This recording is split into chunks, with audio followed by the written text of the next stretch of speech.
I want to thank my patron supporters who are helping to make deep dive videos like this possible. If you'd like to be a patron supporter, please go to patreon.com/TJR, the original. Thank you.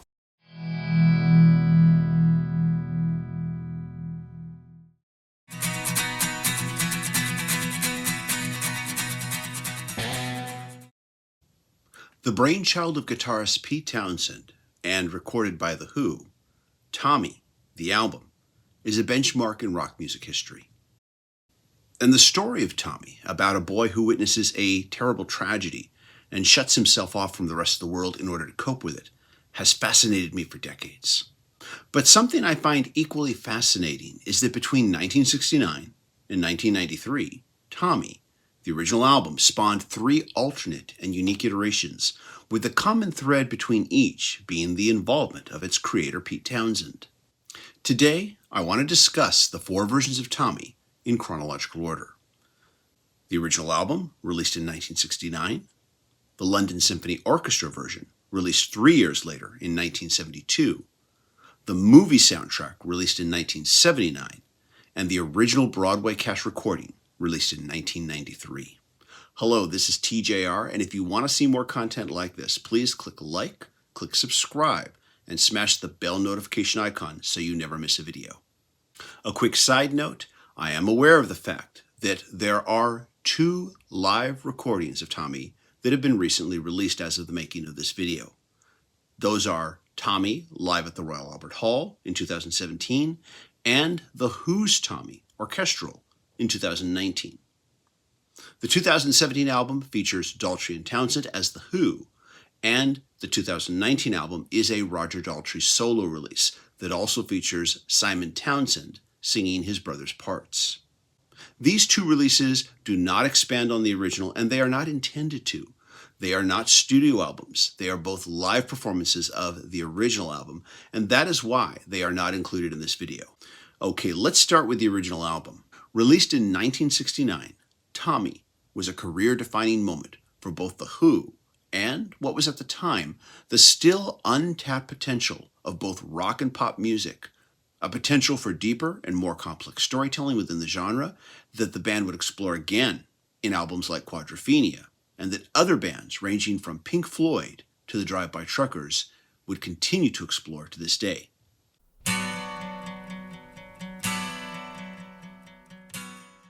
Beginning at the end of World War II, Mrs. Walker, identified as the mother in the album, gives birth to Tommy Walker. His father is believed to have died during the war. It's a boy, Mrs. Walker, it's a boy. Years later, the father, Captain Walker, returns home and discovers his wife has found a new lover. There is an altercation between the two, and Captain Walker kills the lover. This is all witnessed by young Tommy, and the 2 proclaim, "You didn't hear it. You didn't see it. You won't say nothing to no one. Never tell a soul. What you know is the truth." As a result of this trauma, Tommy withdraws and becomes what was once referred to as deaf, dumb, and blind. It is in this withdrawn state that he begins an amazing journey into the mind and is shielded from the cruelties of the outside world, as portrayed by characters like Cousin Kevin and Uncle Ernie. It's also in this shielded state that he becomes a champion pinball player, something that I have heard Pete Townshend refer to as analogous to being a rock star. One day, after an accident with a mirror, Tommy wakes up and discovers his senses. His awakening is viewed as a miracle, and Tommy proclaims himself a religious leader and begins a religious movement, only to be rejected in the end by his followers. Over the years, there have been many interpretations of Tommy and its various story elements. Searching inward for enlightenment and the falseness of religious leaders are just a few of the theories that I have heard. At the time of the album's genesis, Pete Townshend was looking for ways to expand his songwriting beyond just the standard 3-minute pop song format. He had already experimented with this concept on the band's second album, A Quick One, but Tommy would take it to a completely different level.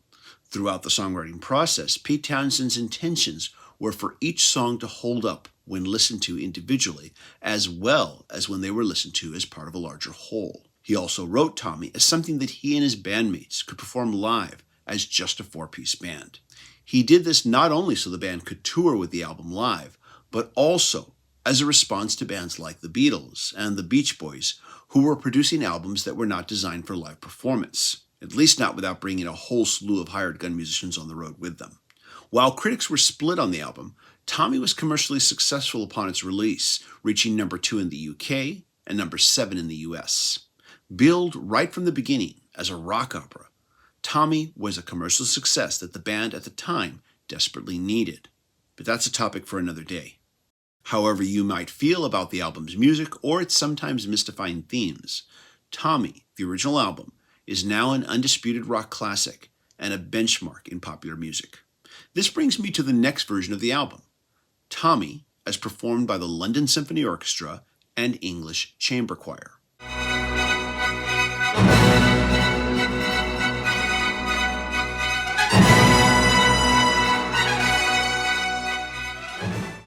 Tommy, the London Symphony Orchestra album, was released in 1972, just 3 years after the original.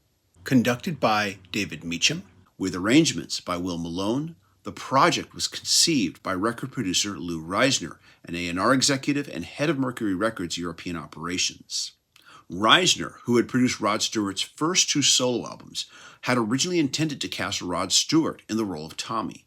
But as Townsend and Daltrey became more involved, Stewart's role was shortened to the role of the local lad, which meant the vocal responsibilities for the album's most iconic song would be given to Rod Stewart. More on that in a moment. The later, 3rd and 4th versions of Tommy will change the story's opening settings from World War I to World War II, and other radical changes to the story will be made as well. But this new orchestral version will stick to the album's original story, songs, lyrics, and timeline. Where it does depart from the original, however, is in how it brings Pete Townshend's original work closer to its description as a rock opera. It will do this by expanding the musical palette of the original and feature an impressive cast of guest vocalists to portray the various characters that populate the story of Tommy. In The Who's original version, all the characters were voiced by The Who's 4 members, with Roger Daltrey handling the lion's share of vocals. Along with Roger Daltrey in the title role, the orchestral Tommy features The Who band members Pete Townshend as the narrator and bassist John Entwistle as Cousin Kevin.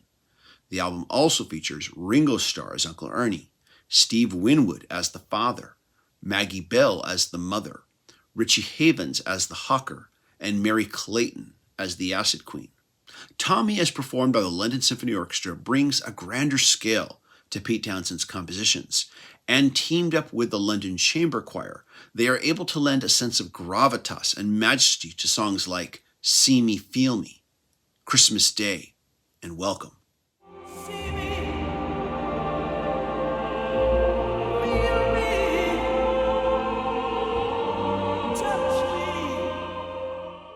However, in spite of its title, this album is not just an orchestral affair. While not credited, a rock band is regularly used throughout. I am guessing that this band includes members of The Who, but there are no credits that I can rely on. There is even a solo section on It's a Boy, wherein Pete Townshend trades guitar licks against the string instruments during an answer and callback section.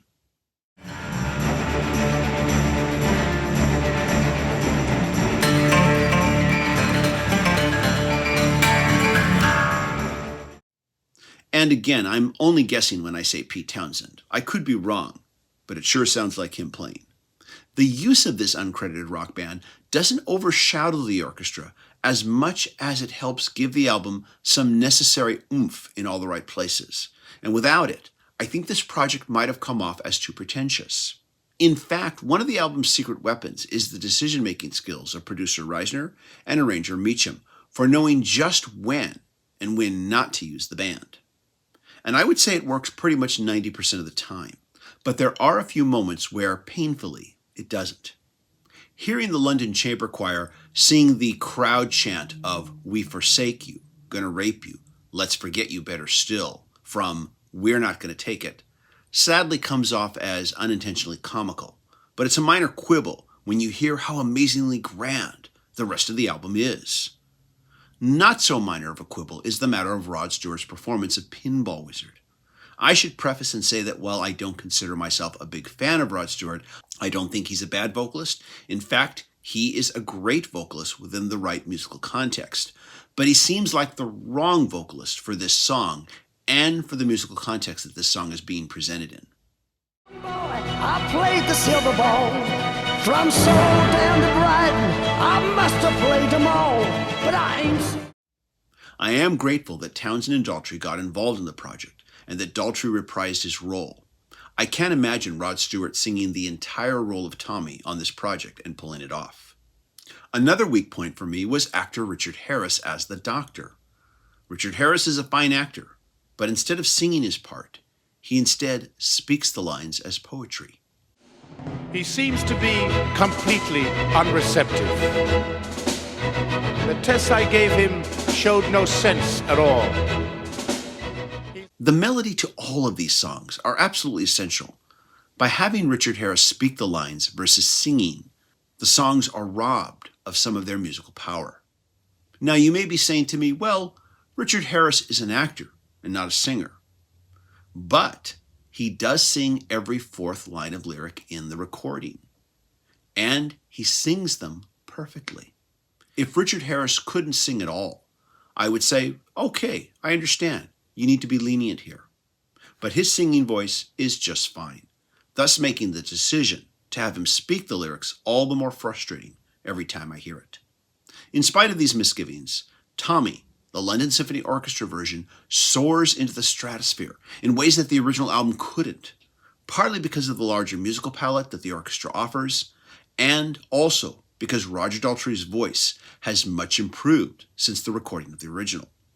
This is a post-Who's Next Roger Daltrey, and by this time, he has found the power in his voice that will define him as one of rock's greatest vocalists.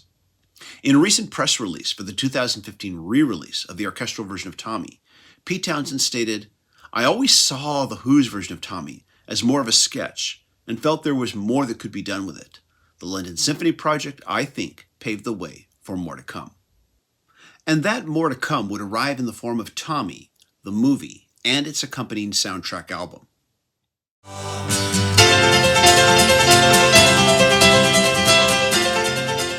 Released in 1975, Tommy, the movie soundtrack, is taken from the film of the same name, directed by Ken Russell, and like the orchestral version, it takes the music of the original album and advances it. Once again, Roger Daltrey reprises his role as Tommy, both on screen and in the recording studio. For this new version, many aspects of the story are changed, such as moving the time frame from World War I to World War II, and having the lover murder the father and not the other way around. Reportedly, Pete Townsend liked and agreed with most of Ken Russell's story changes and suggestions to better flesh out the story, and wrote new music and lyrics in response.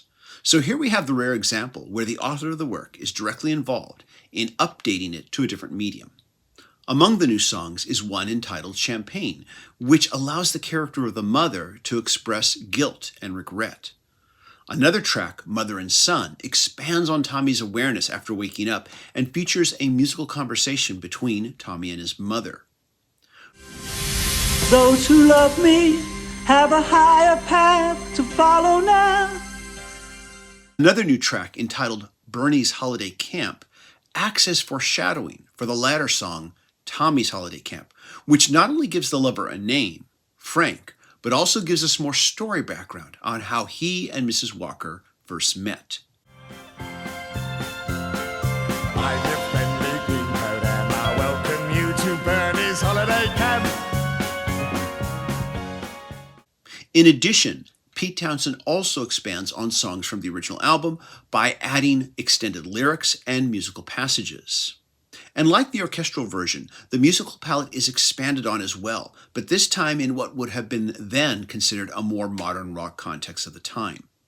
Throughout, The Who is the primary core band on the majority of the recordings, but other well-known musicians will contribute to the project as well, including future Who drummer Kenny Jones, Ronnie Wood, Nicky Hopkins, Eric Clapton, Mick Ralph, Caleb Quaye, and Elton John's entire band for the track Pinball Wizard.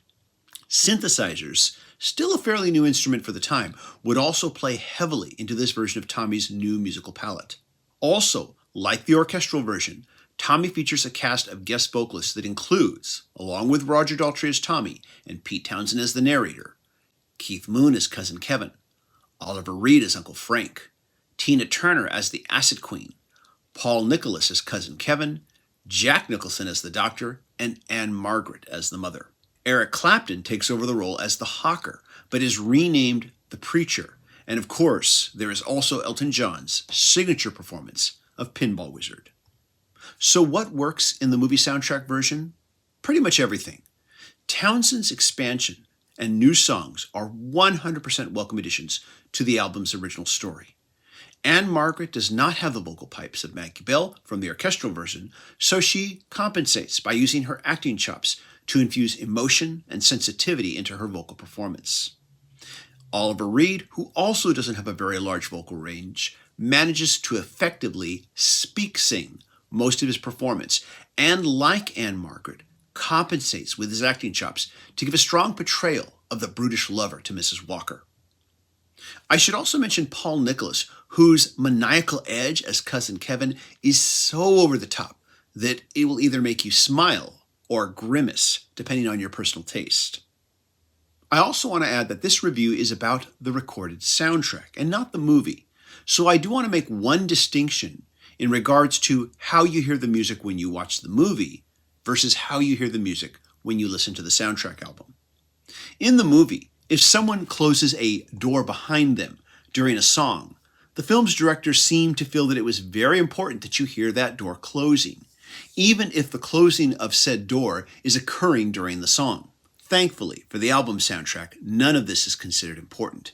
Instead, what is considered important is that you actually get to hear the music and no other audio distractions. In addition, I also want to add that the soundtrack you hear when you are watching the movie and the soundtrack you hear when you are listening to the album feature different mixes of the same music, with the album mix being the better of the two. This brings us to the next album in this video, Tommy, the original cast recording. Ever since I was a young boy, I played the silver ball. From Soho down to Brighton, I must have played them all. But I ain't seen nothing more. In 1992, Tommy was adapted into a Broadway musical by Pete Townsend and Day McAnuff. The original Broadway cast recording was produced by George Martin and was recorded in the space of 30 hours. It features Marcia Mitzman Gavin as Mrs. Walker, who received a Tony Award nomination for her performance, Jonathan Dokuchitz as Captain Walker, who is best known for the animated films Anastasia and Pocahontas, and Michael Cerveris as Tommy, who is probably best known for his work in the series Fringe, and was also nominated for a Tony Award. Pete Townsend is involved musically as far as both writing and updating his original music, but he does not perform on these recordings as a musician. The orchestra features both traditional orchestral instruments as well as traditional guitar, bass, and drums. But the orchestra leans more to Broadway musical traditions versus the classical musical traditions of the 1972 London Symphony Orchestra version. Again, Pete Townsend expands musically on his original work, keeping some of the musical changes he made for the movie version and removing and or changing others. One interesting side note, as I made my comparisons, I discovered that the original musical themes for the Overture were changed in the two later versions and then reinstated for this new stage version.